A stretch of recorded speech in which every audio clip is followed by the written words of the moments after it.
네, 안녕하십니까?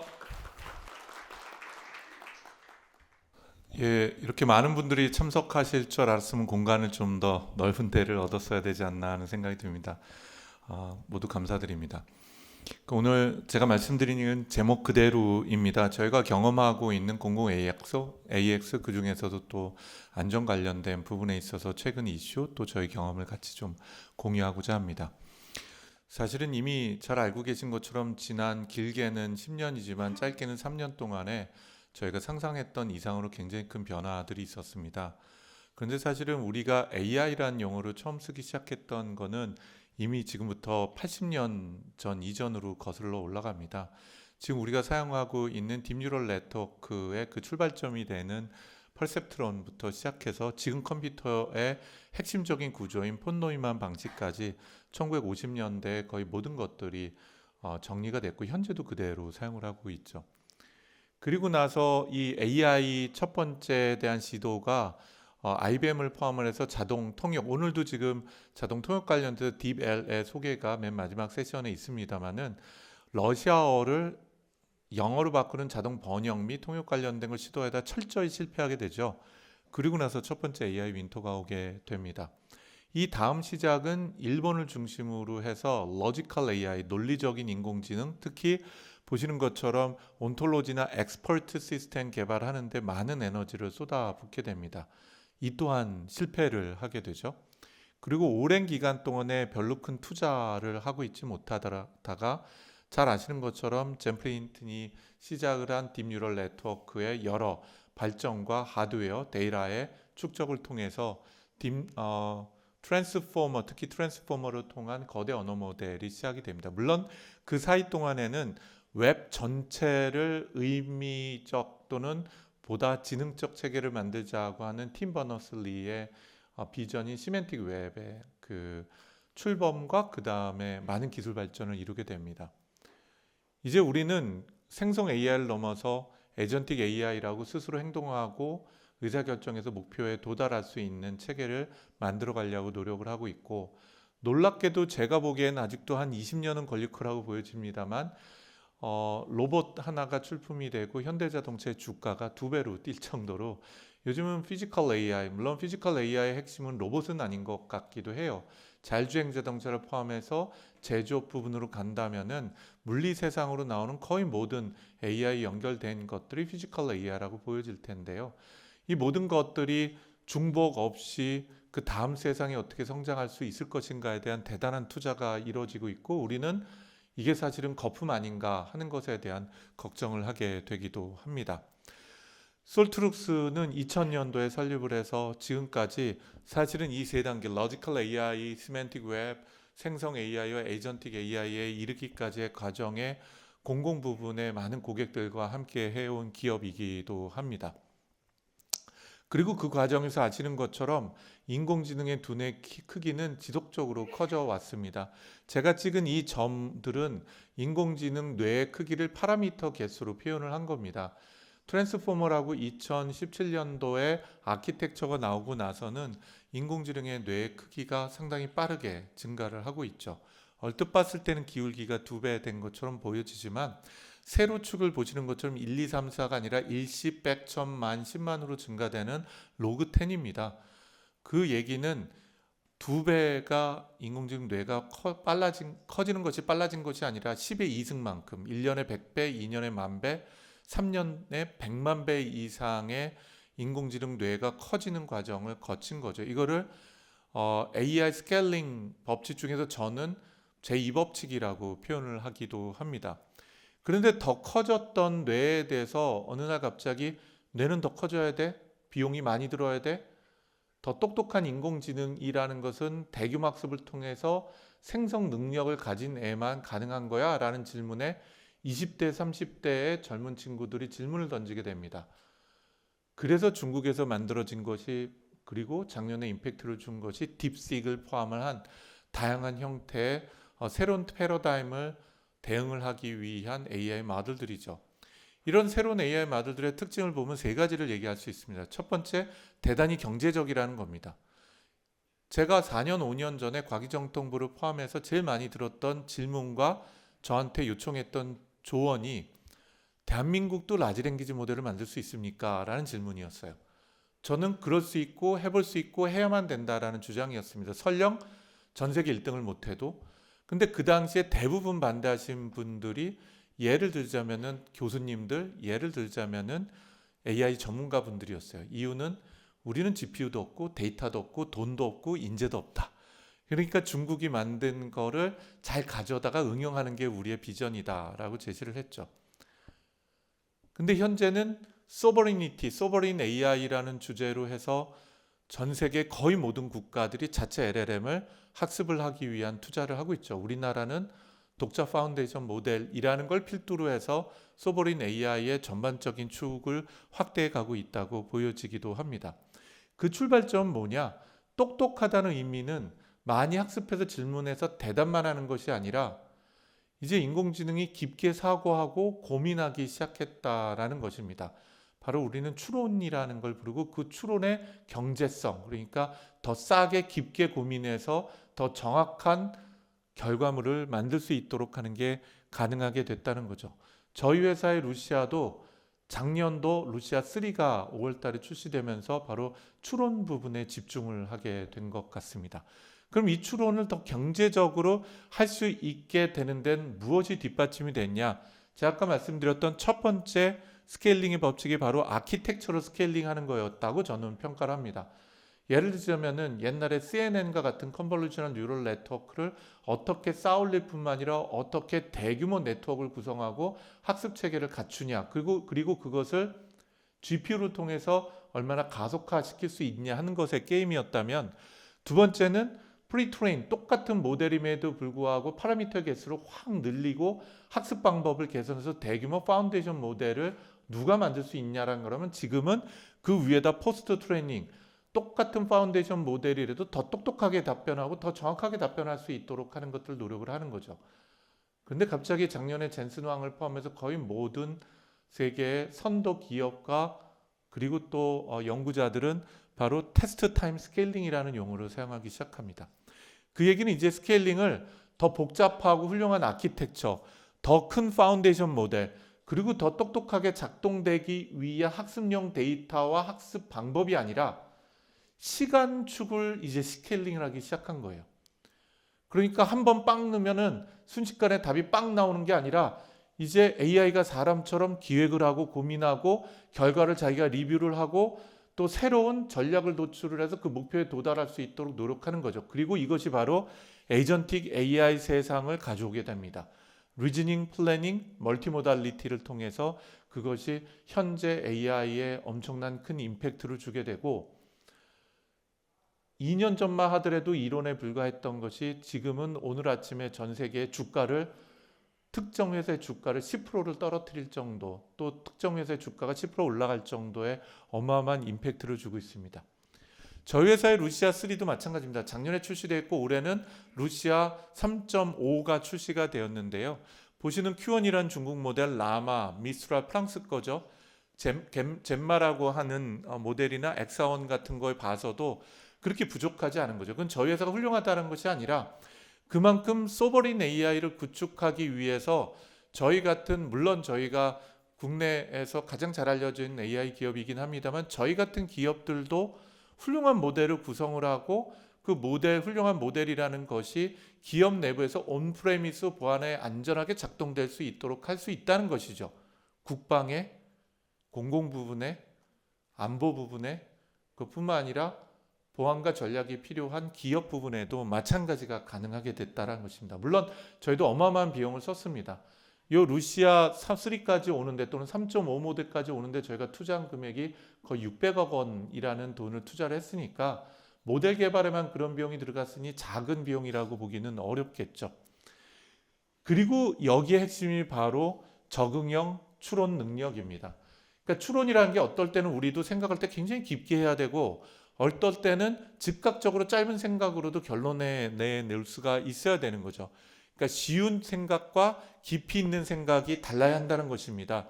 예를 들면 왼쪽에 서울에서 부산까지 얼마면 돼요? 이런 단순 정보 요청에서는 얼마나 돼요? 그럼 420km라는 걸 뜯어내는 것은, 결과값을 내는 건 굉장히 빨리 돼야 되지만, 예를 들면 미국의 인도태평양 전력과 중국의 1대1로 구상 속에서 동남아시아 외교적 자유가 어쩌고저쩌고는 어떤 함의를 가지는가? 그러면 자기가 공부했던 거에서만 그냥 뚝딱 내놓는 것이 아니라 자기가 사고하고 고민하고 싱크라고 하는데 학습 결과뿐만 아니라 스스로 생각해서 자기가 내놓은 결과값이 타당한 것인가 하는 것들을 리뷰를 보면서 깊이 있게 사고하고 결과를 찾아내고 그걸 통해서 재학습을 하는 과정이 필요하게 되는 거죠. 더더군다나 여기다 최근 들어서는 멀티모달리티와 함께 다큐멘트 AI 기능이 굉장히 좋아지고 있습니다. 다큐멘트 AI는 쉽게 문서에서 텍스트만 아니라 시각적인 모든 요소를 AI가 RAG를 할 때 참조를 하겠다는 겁니다. RAG는 모든 분이 아실 거예요. 검색 기반한 생성 증강 기법입니다. 쉽게 얘기하면 뒤쪽에서 설명을 드리겠습니다만은 학습한 자료만 쓰는 게 아니라 AI가 검색까지 해서 검색한 결과의 문서나 정보를 활용하는 거죠. 근데 여태까지 우리가 썼던 라지 랭귀지 모델은 말 그대로 랭귀지 모델이었기 때문에 텍스트만 봤거든요. 사실 정보 중에 중요한 건 텍스트만 있지 않고 도면도 있을 수가 있고요. 그래프도 있을 수 있고 인포그래픽스와 같은 시각화된 정보도 있는 거죠. 이미 앞쪽에서도 센터장님 말씀하셨지만 VLM뿐만 아니라 이 다큐멘트 AI를 구현하기 위한 다양한 기술들이 같이 접목이 됩니다. 어떻게 왼쪽에 보시는 논문을 보면 논문에서 타이틀은 어느 부분이 있고 애브스트랙트는 어떻게 되고 다단으로 돼 있는 것 중에 챕터를 뜯어내기도 하고 보시는 것처럼 이미지나 이런 것들을 뜯어내기도 하는 거죠. 그래서 이 다큐멘트 AI 제품이라는 게 에이전트와 결합이 되면서 단순히 텍스트만 결합하는 게 아니라 여기는 저희 회사의 룩시아 다큐멘트 AI 제품인데요. 왼쪽에 굉장히 복잡한 구조를 가지고 있는 PDF나 통 이미지 문서를 넣으면 오른쪽에는 텍스트와 혹은 HTML 또는 저희가 막다운이라고 부르는 형태 표현으로 완전히 AI가 학습할 수 있는 데이터로 생성이 된다는 겁니다. 그러니까 쉽게 얘기하면은 여태까지 우리가 공공부 분야에서의 AI readiness, 이거 AI 적용하는데 문제가 많아라고 얘기할 때마다 듣는 질문 중에 하나가 이겁니다. 우리 아래 한글로 되어 있어요. 통 이미지예요. 이런 것들 때문에 AI가 읽을 수가 없어요. AI가 읽고 이해할 수 없는 데이터이기 때문에 공공부문에 한계가 있습니다라고 했는데 심지어는 그거조차도 AI가 단순 OCR이 아니라 다큐멘트 AI와 문서 구조를 이해하고 이 전체를 기계가 읽고 학습할 수 있는 데이터로 AI가 변환을 자동으로 하는 거죠. 오른쪽에 보시는 것처럼 그 품질 같은 걸 보면 93% 정도가 됩니다. 그럼 7%를 못 변환하거나 이해를 못하는 경우가 존재한다는 거죠. 아마도 이게 95%까지 97%까지 올라가겠지만 현재 90% 넘은 것만 하더라도 대단히 높은 수준으로 RAG를 한다거나 학습용 데이터를 썼을 때 부족한 부분은 다른 데이터로 채울 수 있도록 하게 됩니다. 이런 기술이 발전하는 과정에서 말씀드린 것처럼 이제 AI가 생각하고 추론을 하고 또 텍스트뿐만 아니라 이미지와 차트와 표와 같은 형태처럼 보다 고급화되고 압축화되어 있고 추상화되어 있는 정보들을 이해하기 시작하면서 이제는 질문하면 대답하거나 그림 그리라 그러면 그림 생성하는 것이 아니라 저희가 하고 있는 업무 프로세스 전체를 자율화하기 위한 지장으로 변화가 되고 있습니다. 그걸 우리는 에이전트라고 부르죠. 에이전트라고 그러면 저는 이런 에이전트가 생각이 납니다. 매트릭스라는 영화에 보면은 에이전트 스미스라고 얘야말로 진짜 데이터로 만들어진 인공지능이겠죠. 우린 요원이라고 부르기도 하고 CIA 요원이나 첩보원이 생각나기도 합니다. 에이전트를 정의하기는 참 쉽지는 않아요.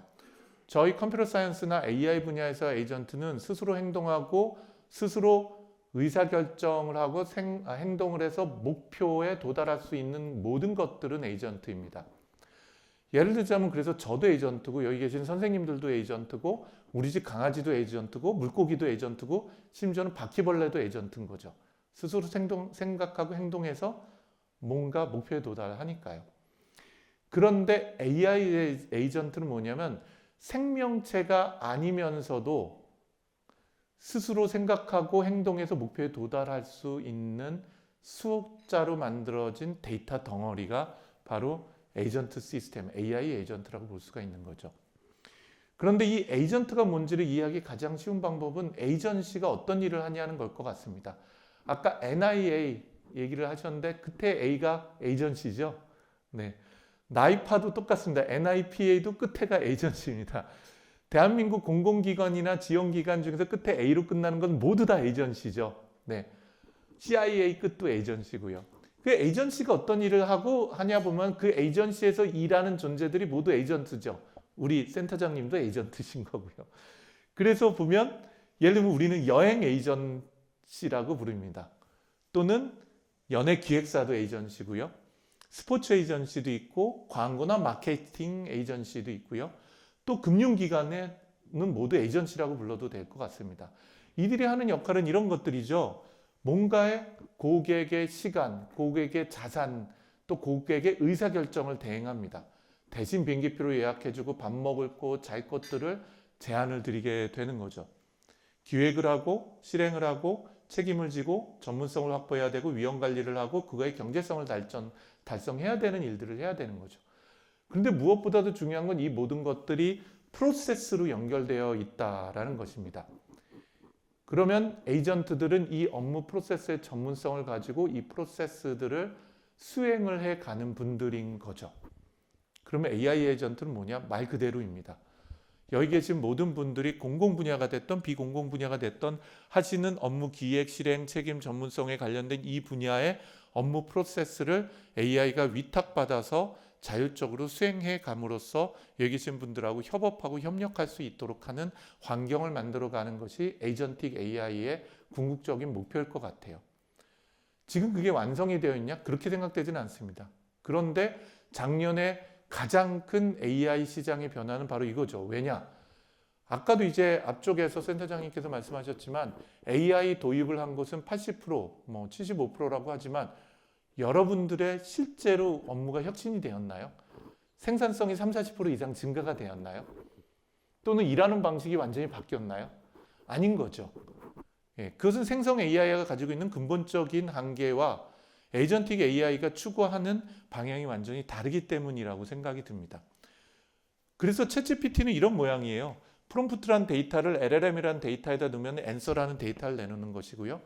레그 시스템은 프롬프트라는 데이터를 질문을 넣으면 검색을 통해서 컨텍스트라는 검색 결과를 쪼개서 그 결과를 LLM에 내 질문과 넣으면 학습된 결과에 따라서 또는 새롭게 검색한 결과를 결합해서 답변을 만드니까 아무래도 할루시네이션도 줄고 그리고 최신성도 높아지게 되겠죠.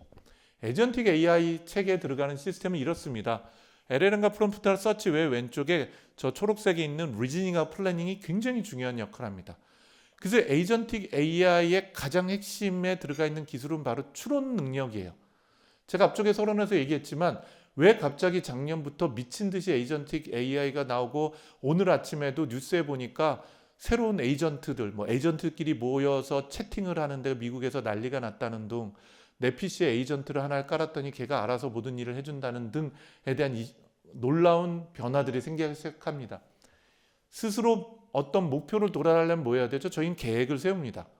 하다못해 점심때 뭐 먹으려고 하더라도 어저께 중국집 갔으니까 오늘 중국집은 빼고 오늘 날씨 으스스하니까 국물이 좋겠네. 이 동네 국물집 어디가 있지? 거기는 옛날에 갔는데 별로였어. 와 같은 형태처럼 밥 하나 먹는 거 결정하는 것도 계획을 세워야 되고 그 계획 안에 추론이라는 과정을 하게 됩니다. 결국은 추론과 계획이라는 것이 LLM과 통합이 되면서 그러면서 다른 에이전트와 툴과 협업을 하는 형태가 작년부터 본격적으로 시장에서 기술이 만들어진 게 아니라 상용화가 되고 검증이 되기 시작했다고 봐도 과언이 아닐 것입니다.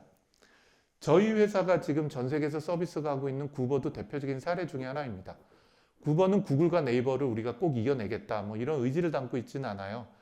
고오버의 약자입니다.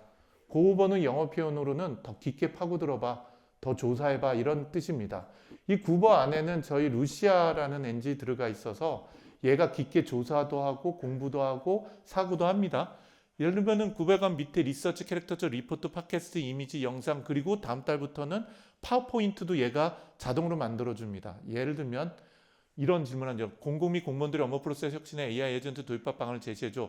특히 미국에서 온톨로지 등의 활용과 LLM뿐만 아니라 추론 및 계획 기술이 결합하고 MCP 체계가 확장되는 유지 케이스인지 조사하고 분석해줘. 마지막으로 이러한 한국 내 사업을 추진하기 위한 사업 계획서 전략도 제시해줘. 라고 하고 딥 리서치라는 걸 하면요. 그냥 레그를 하는 게 아니라 얘가 질문을 다방면에서 지식이라는 것을 자기가 혼자 벡터 공간에서 검색을 하고요. 100개 정도 찾고 아직은 이제 읽지 않았는데 이제 읽고 나서 거기에 대한 질문을 자기가 다시 합니다. AI 스스로가. 이게 추론 과정이에요. 그리고 그중에서 38개를 찾고 38개의 논문이나 자료를 사람처럼 읽습니다. 먼저 질문과 보충 질문을 하기 위해서는 이 전체 내용이 어떻고 7번, 8번, 11번은 이런 내용을 담고 있고 19번은 어떤 내용을 담고 있어요. 근데 이게 충분한지 봤더니 16개만 적당하다고 판단한 거예요. 그래서 그 16개 보면은 첫째 질문에 해당하는 답변을 하기 위해서는 공무원 업무 프로세스에 관련된 게 뭐가 필요하고 제공된 자료를 보면은 미국 사례에 관련된 것이 CIA나 FBA 등의 정부기관 관련된 게 있고 1번, 2번, 3번, 5번, 12번 중에 엔트로픽의 MCP 발표나 다른 내용들이 있고 뭐 이런 것들을 자기가 사람처럼 모두 문서를 읽은 겁니다. 그리고 지금 스스로 또 생각하는 거예요. 근데 이 내용이 정말 중요한 거고 다 맞는 걸까? 그랬더니 이거 부족해요. 그래서 연방정부의 민원 처리에 대해서 AI 에이전트 MCP 구현 사례가 뭔지, 한국 공공기관 온톨로지 사례는 뭔지 등에 대한 자기 스스로 또 질문하고 또 조사를 해서 5개를 또 찾습니다. 그러면서 그 5개를 포함해서 또 생각을 해요. 결국은 생각을 한 번 하는 게 아니라 우리가 리서치할 때 하는 것처럼 뭐 예를 들면 조사하고 조사한 걸 읽어서 새로운 거 배웠고 그걸 갖고 또 조사하고 조사한 걸 또 새로운 걸 배워서 그걸 갖고 읽어가면서 공부하는 것처럼 AI 스스로 공부하는 거죠. 그리고 나서 공부한 걸 정리하고 나서 이제 계획을 세웁니다. 제가 아까 사업계획서를 작성하라고 그랬잖아요. 이 사업계획서를 작성하는 것이 조리있게 되려면은 어떤 식으로 사업계획서를 작성해야 되지? 라고 하고 사업계획서 목차라는 것을 자기가 고민하고 목차 안에 들어가야 되는 핵심 내용에 해당이 되는 것도 또 하는 거죠. 제가 아까 젠슨왕을 포함해서 전 세계가 추론 기술이 들어오면서 이제 스케일링의 법칙에 해당이 되는 것이 파운데이션 모델을 크게 만들거나 포스트 트레이닝을 해서 데이터 구축을 해서 더 정밀하게 하는 것 외에 테스트 타임 스케일링을 한다고 그랬습니다. 뭔가 지도를 하고 시도라는 걸 여러 번 하고 그 다음에 시간축을 스케일링을 하는 거. 보시는 것처럼 시간을 써요. 이제 AI가. 이게 한번 돌아가는데 한 3분 정도 됩니다.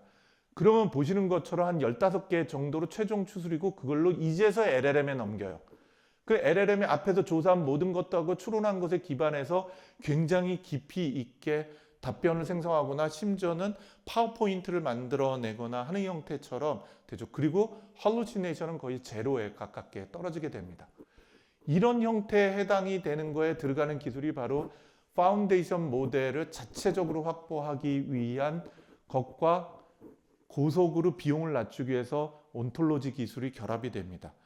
기술적으로는 이런 것을 뉴로 심볼릭 AI라고 얘기합니다. 온톨로지는 마치 30년 전, 20년 전에 저희가 인기 있었던 것처럼 기대가 되지만 여기 중에서도 혹시 투자하신 분이 계신지 모르겠는데 한국과 전 세계에서는 저희 솔트룩스를 제외하고는 대부분 온톨로지 투자를 포기를 했었습니다. 그런데 팔란티어라는 회사가 미 국방부를 설득해서 해내고 미 정부 전체를 설득해서 해내고 이제 민간으로 들어와서 제조 부분, 의료 부분, 에너지 부분 전체를 휩쓸기 시작을 하고 있죠. 그 핵심 기술이 바로 동적 온톨로지 생성 추론하는 기술인데 이제는 LLM만이 아니라 LLM의 비용을 낮추면서 동시에 동적 온톨로지를 결합을 하게 됩니다. 이게 왜 필요할까요? 뒤쪽에 바로 있습니다만 LLM이 가지고 있는 근본적인 문제를 온톨로지가 해결해 주기 때문입니다. 그리고 이 비용 효과를 높이기 위해서 바로 니오 클라우드 기술을 회사 내부 또는 조직 내부에서 들어와서 오토 스케일링하고 GPU를 슬라이싱을 해가지고서는 여러 LLM이 GPU를 공유하고 그때그때 활용하면서 최적화할 수 있도록 하는 기술들이 발전을 하게 됩니다. 온톨로지 기술이 필요한 것 이유를 본다면 바로 이 이유 때문입니다. 왼쪽에 계신 건 저희뿐만 아니라 밑에 보시는 것처럼 에이전틱 애널리틱스 등등등등에서 발표한 거를 정리한 건데요. GPT-OSS라고 오픈 모델입니다. 오픈 AI에서 나는 게 이걸로 하게 되면 그냥 도메인 난리라면 좀 깊이 들어간 겁니다. 국방에 깊이 들어가 있는 걸 질문을 하고 의료에 깊이 있는 것들을 질문하면은 한 51점 정도를 맞습니다. 그러니까 일반적인 뻔한 뭐 이순신은 몇 년도에 태어났어 이런 것들이 아니고요. 굉장히 깊이 있는 질문을 도메인 질문하면 51% 정도 돼요. 근데 문제는 스트럭처럴드 데이터 중간에는 27점이 뭐냐면 숫자 데이터들입니다. 예를 들자면 파일을 60자리까지 해봐 이런 종류일 수도 있지만 아까도 앞쪽에서 센터장님 말씀을 했지만 표를 던져놓고 여기 표에 있는 것들의 평균을 나열해 놓고 그 평균값에 해당해서 분기 단위별로의 평균하고의 차이점과 그 이유를 분석해봐. 이거 잘 못해요.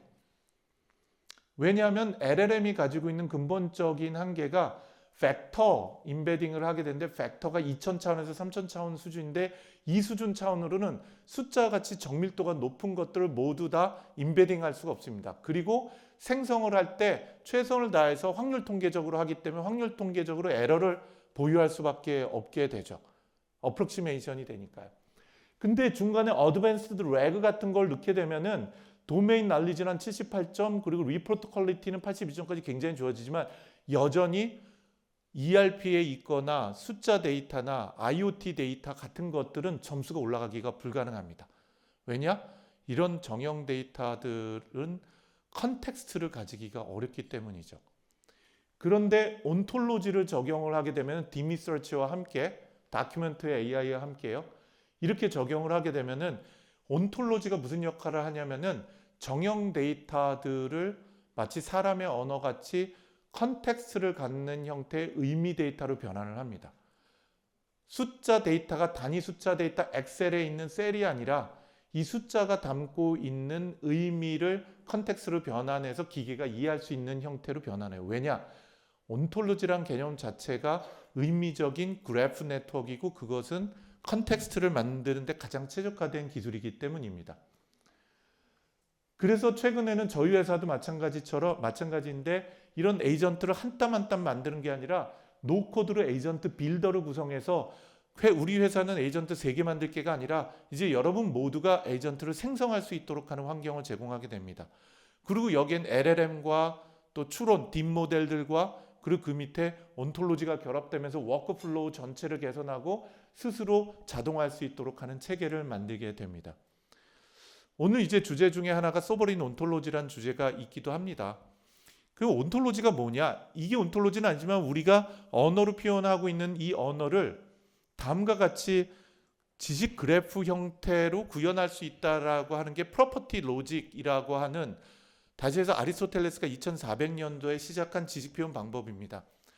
각각의 단어가 아니라 이 단어가 가지고 있는 컨텍스트를 볼 수가 있는데요. 예를 들면 이런 거예요.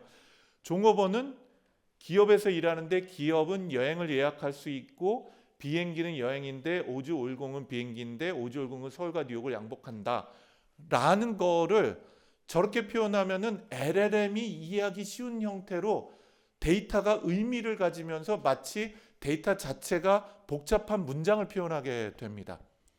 이런 것들을 우리는 지식 그래프라고 표현합니다.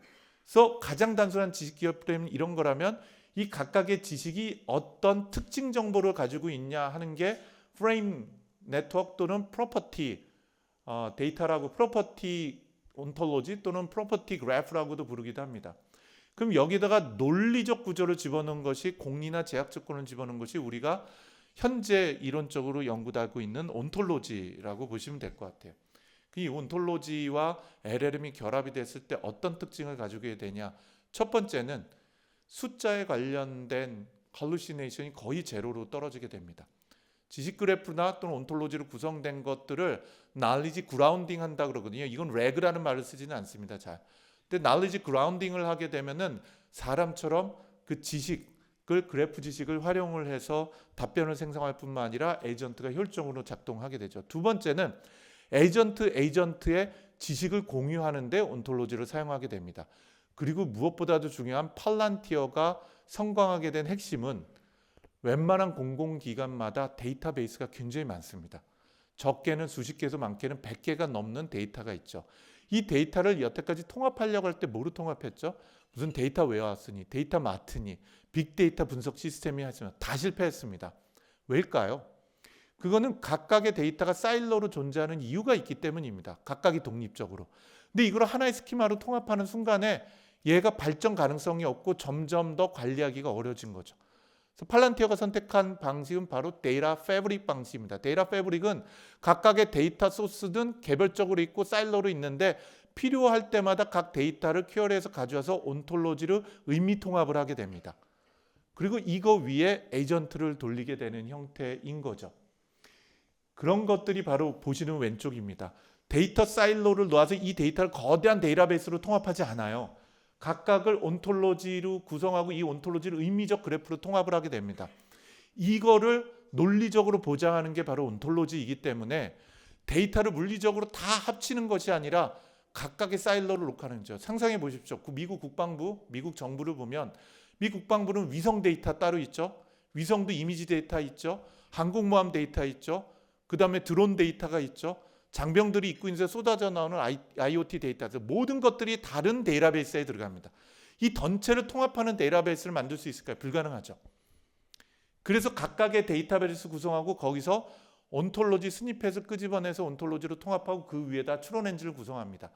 이런 것들을 데이터 매시업 혹은 데이터 패브릭이라고 얘기하는데 그게 바로 오른쪽에 가트너 그룹이 2023년부터 이런 체계를 두고 얘기하죠. 여기 보시면 중간에 knowledge graph하고 semantic enhancement가 있어요. 이게 온톨로지 레이어예요. 맨 위에 올라가면 데이터인데 AI 오케스트레이션이 있습니다. 이게 바로 에이전틱 AI가 레이어가 됩니다. 이 아키텍처로 엔터프라이즈뿐만 아니라 거의 전체 모든 플랫폼들이 이동이 되고 있는 게 현재 가장 큰 트렌드라고 말씀드릴 수도 있습니다. 저희 회사는 대한민국에서 LLM도 잘하지만 온톨로지로 가장 유명한 기업 중에 하나죠. 솔트룩스가 가지고 있는 AI, 솔트룩스 그룹이 가지고 있는 AI 등록 특허만 200건이 아마 넘을 겁니다. 그 중에서도 온톨로지 관련된 특허만 45건입니다. 압도적으로 많은 기술을 보유하고 있죠. 그거는 온톨로지 기술뿐만 아니라 온톨로지를 어떻게 구축하냐, 금융 분야, 헬스케어 분야에, 국방 분야에 어떻게 구축할 수 있냐 하는 경험과 방법론을 가져왔기 때문이죠.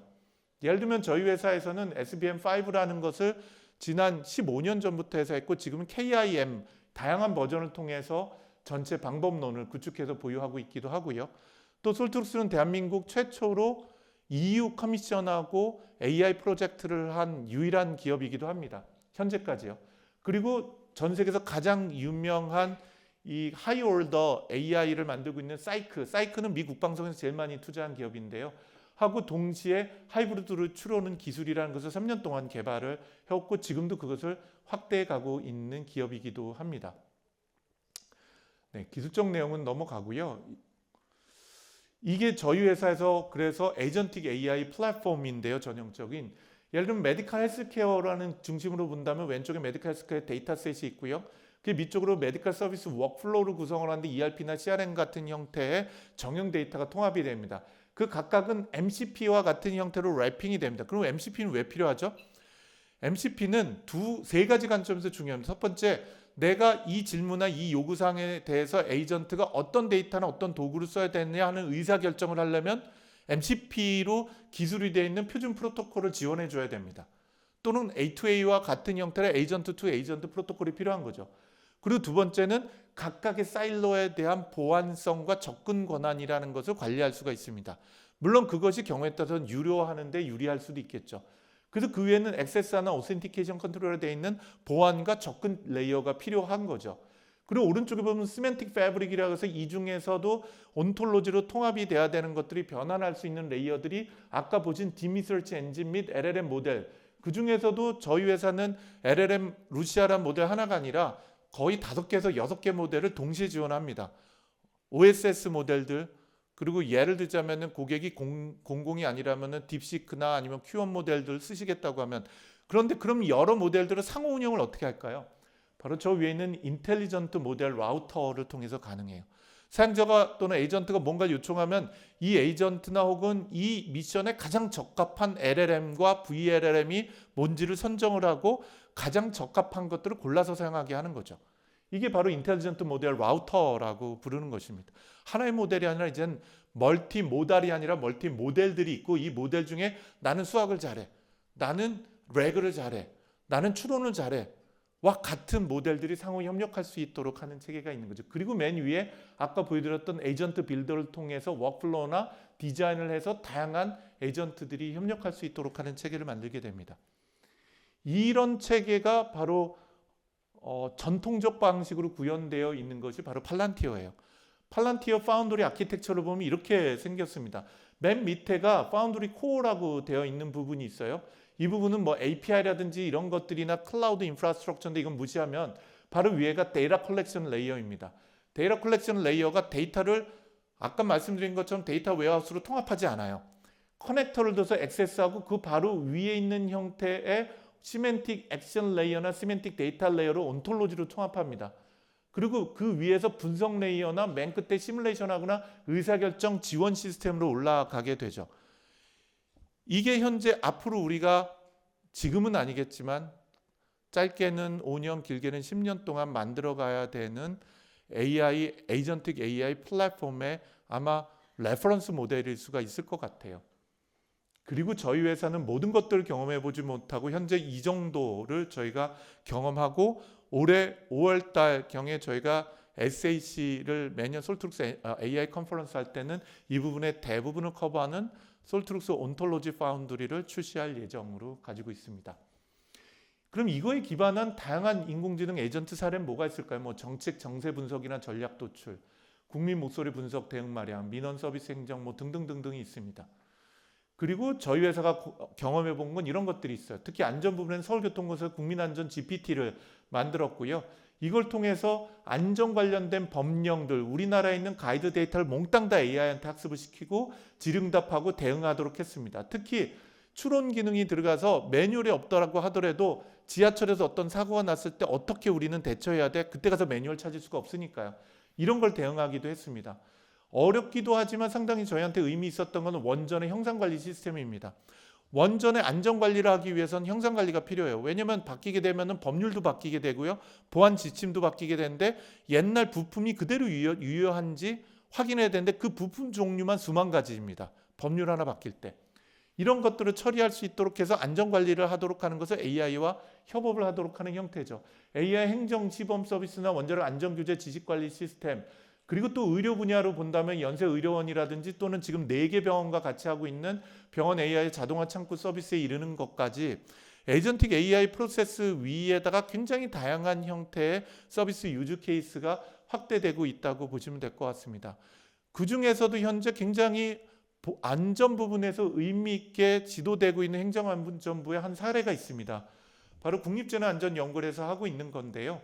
국립재난안전에서 만드는 건 기상정보 탐색, 산업, 예를 들면 최근 봉화 날씨 알려줘 라고 하면 벡터로 검색하는 렉으로는 이런 형태의 숫자를 정확하게 만들어낼 수가 없어요. 그러니까 이건 온톨로지를 끄집어내게 되고요. 온톨로지와 함께 렉, LLM이 결합하게 됩니다. 그래서 단순한 답변과 이런 것들에 대한 답변은 렉으로 답변을 하게 되는데요. 보는 것처럼 봉화에서 산사태 발생된 걸 요약하고 내용을 얘기해줘 라고 하면 요약 외에도 구체적인 정보를 실제 내용에 같이 하고 그거에 관련돼 있는 다른 그 데이터들 또는 이지적인 데이터들까지 연계해서 보여줄 수 있도록 하는 거죠. 온톨로지에 보면은 다른 데이터를 연계해서 하는 것들이 가능하거든요. 시간 관계상 많은 말씀을 못 드리겠지만 관련된 자료들이 정형 자료, 비정형 데이터 자료, 법령 자료, 그리고 그것과 함께 숫자 데이터를 요약하거나 분석하거나 처리할 수 있는 것까지 모두 포함될 수 있도록 하는 것이 발전되게 됩니다. 이 과정이 쉽지는 않아요. 보시는 것처럼 이런 AI 플랫폼에선 표준 체계를 구성하고 아키텍처부터 분석, 설계, 구현, 테스트의 전통적인 캐스케이딩 방식을 따진다고 해도 중간에 본다면 언어 모델을 학습을 하거나 혹은 렉 외에도 AI 에이전트 체계를 갖추기 위한 굉장히 많은 업무 프로세스를 도입을 하는 것이 필요하게 됩니다. 그리고 아까 보셨던 국립재난안전연구원마다 DIGPT라는 거에 보면 고객 여건 시나리오나 문제 정의부터 해갖고 모델 선정해서 증분하고 파인튜닝이나 포스트 트레이닝 같은 형태가 매년 한 3개월씩 계속 증분되면서 발전하는 과정을 겪고 있고 그 중에서 하나가 바로 온톨로지 모델이 이렇게 날짜, 시간, 기록물, 상황, 대응, 사례, 재난, 재해, 담당 부서, 분류체계나 기상, 날씨에 이르기까지 복잡한 데이터들이 단순히 문서만 던져서 학습하는 것 외에 온톨로지로 구성된 것들이 통합돼서 정확한 답변을 만들어낼 수 있도록 하는 체계를 제공하게 되는 것이죠. 결국 이러한 제가 말씀드리고자 하는 것은 과거에 우리가 과연 우리는 할 수 있어? 예를 질문으로 한다면 야 우리가 오픈 AI 같은 거 만들 수 있어? 우리가 클로드 같은 거 만들 수 있어? 제미나이 같은 거 만들 수 있어? 그런 퍼블릭 동에서 모든 것들을 지원할 수 있는 건 할 수 없을지 모르겠으나 말씀드린 것처럼 경제성 있는 추론 엔진과 시간축을 이제는 사용을 하면서 더 똑똑하게 일할 수 있는 에이전틱 AI 프로세스가 도입이 되기 시작하고 거기에다가 그러면은 팔란티어 같은 거 우리 만들 수 있어? 예, 만들 수 있습니다. 그런 온톨로지 체계가 결합이 되면서 실제로 진정한 업무 프로세스를 자율화시키고 거짓말을 덜 하면서 업무 부분에 있어서 혁신을 만들어내는 것이 가능해지리라고 보여집니다.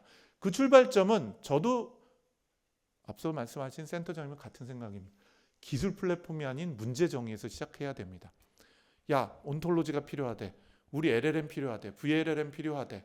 레그 도입해야 되는데 이것이 아니라 우리가 도대체 어떤 문제를 해결할 거냐. 과거 빅데이터 플랫폼, 데이터 웨어하우스 플랫폼 왜 실패했냐. 데이터 다 모아서 하나의 스키마로 통합해서 이 아키텍처 적용하면 여기서 뭔가 인사이트를 얻을 수 있어요. 인사이트 따위는 없었습니다. 우리가 해결할 문제가 무엇인 걸 정의하고 그 문제를 내표하고 해석할 수 있는 데이터가 있는지를 찾아봐야 되거든요. 그래서 워킹 백워드가 필요합니다. 우리가 해결된 문제가 무엇이고 그 문제가 해결됐을 상황을 생각하고 거꾸로 와야지 되는 거죠. 두 번째는 LLM, FM은 파운데이션 모델입니다. 이런 것들은 보편화가 된다는 것입니다. 지금 현재 독파몰에서 독자 파운데이션 모델을 하는데 이게 스테이트 오브 디 아트, 전 세계 1등 모델의 95% 달성하는 게 목표입니다. 저는 해야 된다고 생각해요. 근데 전 세계 1등이 95%가 되면 대한민국 1등일지 몰라도 전 세계 1등 오픈 모델하고 95% 사이에 수십 개가 있습니다. 그럼 그 수십 개들이 있는 것이 우리보다 성능이 좋은 거죠. 그러면 우리는 이제는 LLM 하나, 파운데이션 모델 하나가 아니라 이 모든 것들을 어떻게 안전하게 연결하고 통합할 수 있는 멀티 모델 체계와 이 모델들을 운영할 수 있는 라우팅 체계를 갖출 수 있냐가 중요해진다는 것입니다. 모든 기업들 공공기관이 그렇게 될 거라고 봐져요. 그리고 이를 소버린화하는 것은 LLM 자체보다는 이런 것들을 여러 에이전트로 구성을 해서 우리 업무 프로세스가 소버린화가 돼야 된다는 겁니다. 기술이 아니라. 우리 대한민국 제조기업 현대자동차, 삼성전자 가지고 있는 핵심 기술은 뭘까요? 장비인가요? 아니요, 장비는 다 미국 거나 아니면 스웨덴 거나 뭐 그렇습니다. 그럼 그 안에 있는 우리의 업무 프로세스의 지식과 그걸 해냈었던 경험들이죠. 그게 소버린화가 돼야 되는 거죠. 그럼 어떻게 해야 될까요?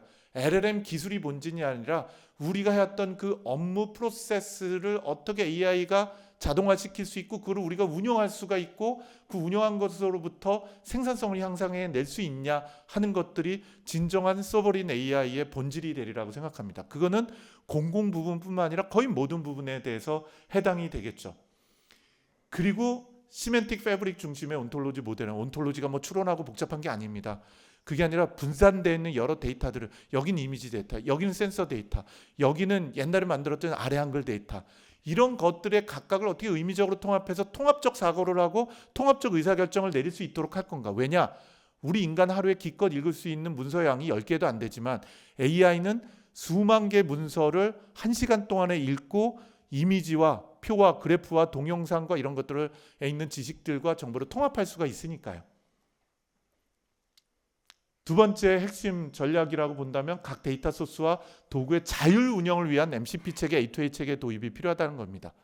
결국 MCP는 그냥이 아니라 AI가 스스로 의사결정을 해서 필요한 것들을 가져다 쓸 수 있도록 하는 도구와 데이터 소스를 의미해요.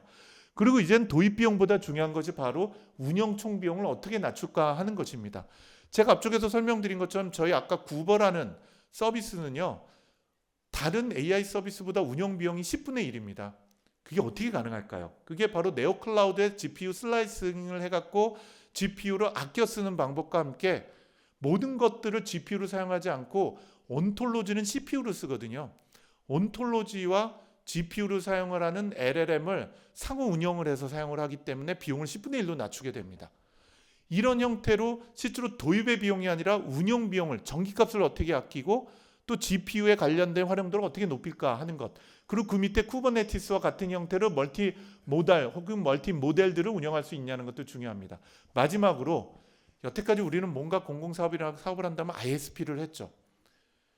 ISP 한 결과가 만족스러우셨나요? 오히려 AI 시대에 오면 저는 ISP 6개월 동안 해서 무슨 컨설턴트 들어와 갖고 결과물 뭐죠?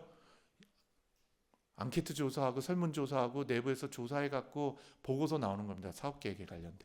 그게 아니라 저희는 AI 시대에 오면 패스트 프로토타이핑을 진행해야 됩니다. 패스트 프로토타이핑이라는 건 문제 정의하고 유즈 케이스 발굴을 하고요.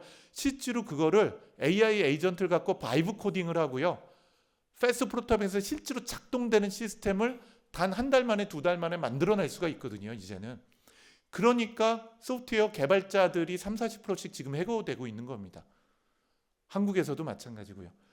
그래서 그걸로 빠르게 실증한 다음에 오히려 우리는 뭘 이해해야 되냐면 경영진이 기대하는 수준과 실무자들이 기대하는 결과물과 또 그것을 사용할 수 있는 우리 고객인 국민들이 이 문제와 솔루션을 어떻게 바라보고 있냐는 것을 빠르게 경험해 봐야 됩니다. 아무도 안 가본 길을 갈 때는 리스크를 줄여서 그 길을 가보고 거기서 경험해 봐야 됩니다. 지금 3년 후 AI 시대가 어떻게 될지, 대한민국 어떻게 될지 저희 아무도 모르죠. 그럼 해봐야 되는 것은 움직이고 작게 경험하고 작게 실패하고 작게 성공한 것들을 어떻게 그 다음 단계로 연결하냐 하는 것이죠. 그래서 패스트 프로토타이핑이 굉장히 중요합니다. 그래서 솔트룩스는 공공 분야의 부분들에서 저희가 투자를 해서 패스트 프로토타이핑 하는 것들을 지원해 드립니다. 그리고 오후에 그 얘기를 하는데 그게 바로 저희 회사는 AI 그 혁신센터, AI 업무혁신센터라는 것을 운영을 하고 있고요.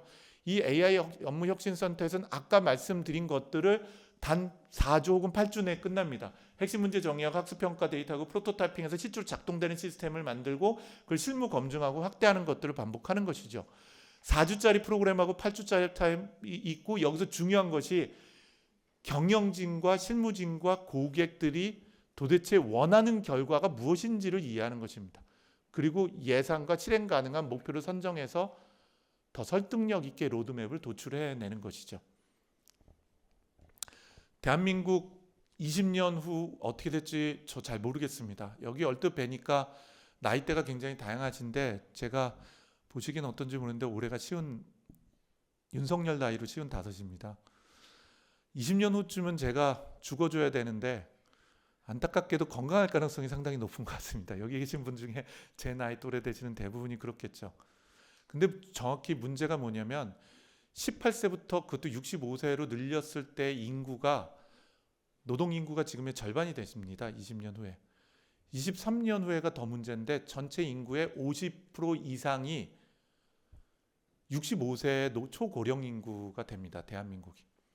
일하는 사람은 절반으로 줄어드는데 사실은 복지 혜택을 받고 공공 혜택이 더 목마르신 분들은 지금의 2배가 됩니다. 누가 공무원 연금을 낼지 모르겠어요. 어느 분들이. 누가 4대 보험을 내서 의료복지를 받도록 지원해 줄 수 있는지 모르겠어요. 지금의 인구가 절반이 되는데. 방법을 찾아야 되고 그 방법 중엔 여러 가지가 있겠지만 분명히 우리가 해답을 찾아야 되지 않으면 대한민국의 공공서비스 그리고 대한민국의 미래에서 안전과 행복과 건강함이라는 게 대단히 큰 도전을 받게 되리라고 생각합니다. 가진 분들만 혜택을 받을 수 있는 미국과 동일한 체계로 바뀔 가능성도 있다고 저는 생각을 하고 이 문제 우리가 해결해 나가야 됩니다. 무엇보다도 국가 단위로 보면 전 이 문제가 심각하다고 봅니다. 미국에도 저희 미국 법인이 있는데요. 요즘 제가 바라보는 시각은 과연 미국이 자유민주 국가인가? 미국과 중국이 어떤 차이점을 가지고 있지? 독재와 그 다음에 국가 자본주의로서 강력한 의사결정을 내리고 대통령 명령 내리고 행정명령 내리고 그걸 통해서 거의 독재적으로 국가의 이득을 위해서 노력하는 거 아닐까 몰라요. 그리고 피터 틸이 추구하고 있는 미국의 미래 또는 중국 공산국가가 추구하는 미국의 미래는 저는 초지능 제국주의라고 봅니다. 국가 시스템으로부터 해서 모든 것들을 행정 시스템까지 하는 거죠. 그 내용이 담겨져 있는 게 작년도 8월 달에 나온 미국 화이트하우스의 AI 액션 플랜이라고 생각해요. 원폭하고 똑같았던 거죠. 너희들 폭탄 만들 생각하지 마. 우리 해구산 밑으로 다 들어와. 똑같았습니다. 거기 모든 것들은 야 너희들 AI 만들 생각하지 마. 제조할 생각도 하지 마. 우리 우산 밑으로 다 들어와. 그렇지 않으면 혼날 줄 알아. 이게 바로 작년도 백악관의 AI 액션 플랜이죠. 대한민국은 어떻게 준비해야 되고 어떻게 우리가 살아남고 생존하고 번영할 수 있을지 그게 저뿐만 아니라 여기 계신 모든 공공 분야와 공공 분야를 위해서 일하시는 분들의 저희 아이들을 위한 대단히 중요한 숙제 아닐까 하는 생각을 하면서 제 이야기를 마치겠습니다. 감사합니다.